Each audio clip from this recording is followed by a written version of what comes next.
Bonjour chers amis, ce matin j'ai la joie de nous retrouver ensemble pour méditer la parole de Dieu et pour continuer surtout à serrer les coudes dans la prière. Le chapitre 17 au verset 1, il est dit: Quand Abraham eut 99 ans, le Seigneur lui apparut et lui déclara: Je suis le Dieu Tout-Puissant, vis toujours en ma présence et sois irréprochable. Nous voyons clairement ici que Dieu, ce qui est passé dans le chapitre 16, est déjà oublié. Le Seigneur n'a pas rappelé à Abraham ce qui s'est passé.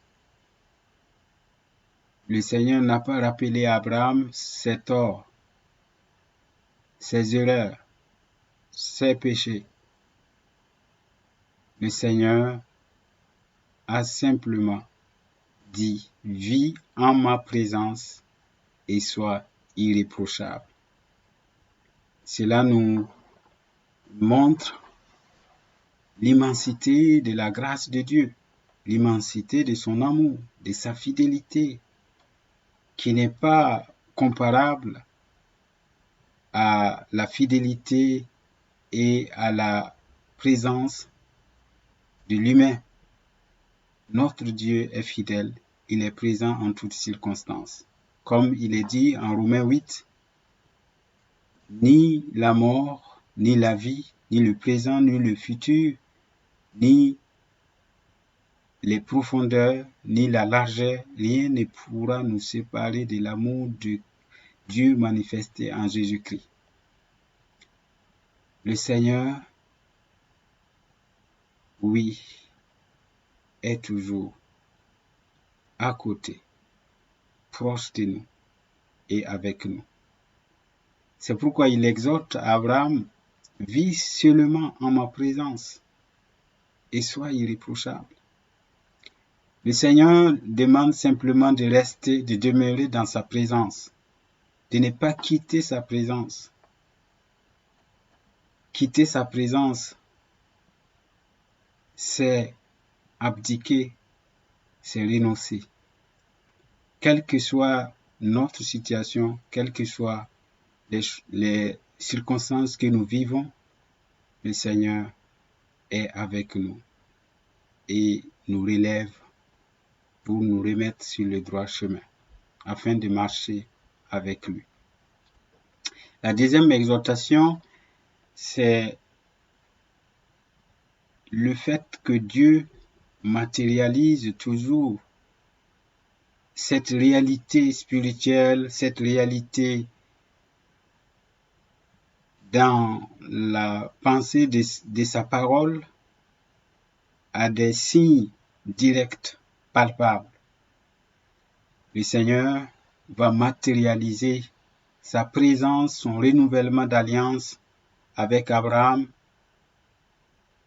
en lui changeant le nom. Son nom, Abraham, est devenu Abraham. Le nom de sa femme, de son épouse Sarai, est devenu Sarah. Abraham qui veut dire le père d'une multitude, le père des nations.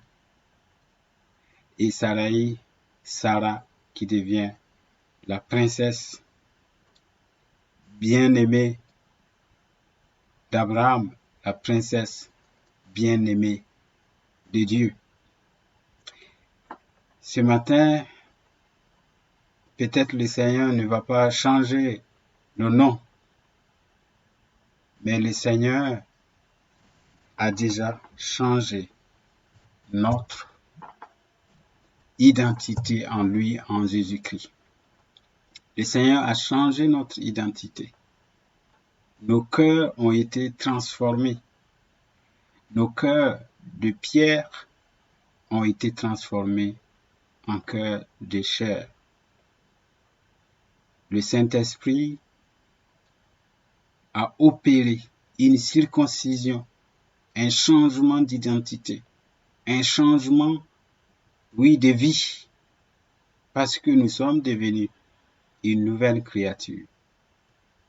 Cela est l'œuvre de Dieu par le Saint-Esprit en nous, afin de permettre que nous puissions ressembler à notre Seigneur, jour après jour. Ce matin, que le Seigneur nous exhorte à saisir la portée de l'identité, du changement d'identité que le Saint-Esprit a opéré en chacun de nous, en chacun de vous, en chacune de vous. Le Seigneur a fait de vous de nouvelles créatures. Les choses anciennes sont passées, toute chose est devenue nouvelle. Que le Seigneur nous aide à saisir cela. Comme Abraham, comme Sarai, Abraham qui devient Abraham, Sarai qui devient Sarah. Le Seigneur a changé leur identité. Les choses passées de Sarai, d'Abraham sont passées. Et il a créé toutes choses nouvelles. Le Seigneur vient renouveler son alliance avec son serviteur et sa servante. Que le Seigneur nous bénisse ce matin. Je prie que le Seigneur opère pleinement et encore ce changement de cœur en nous afin que nous puissions ressembler réellement, authentiquement à notre Seigneur par notre vie et par nos relations les uns avec les autres. Et que le monde voit effectivement que nous rayonnons de joie, de paix, nous rayonnons de vie à travers nos relations dans notre entourage et dans notre environnement. Ce matin, prions, continuons à persévérer dans la prière pour la cousine de Marie-Madeleine. Remercions le Seigneur pour la famille Perdiguez qui ont pu rentrer et que le Seigneur continue de leur donner du repos. Continuons à prier pour Annick et prions ce matin pour notre réunion de conseil avec les responsables de notre réunion d'église. Que le Seigneur nous dirige, nous conduise sur les voies et qu'il veut nous faire suivre.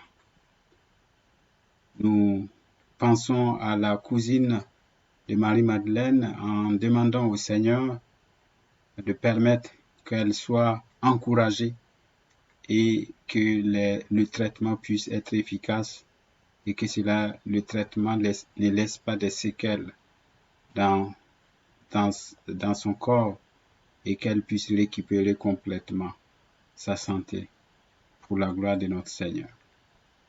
Que le Seigneur transforme son cœur, que le Seigneur opère la circoncision dont il est question par le Saint-Esprit dans son cœur, afin qu'il puisse connaître son Seigneur, son Dieu, et qu'elle puisse vraiment vivre la réalité de la nouvelle naissance.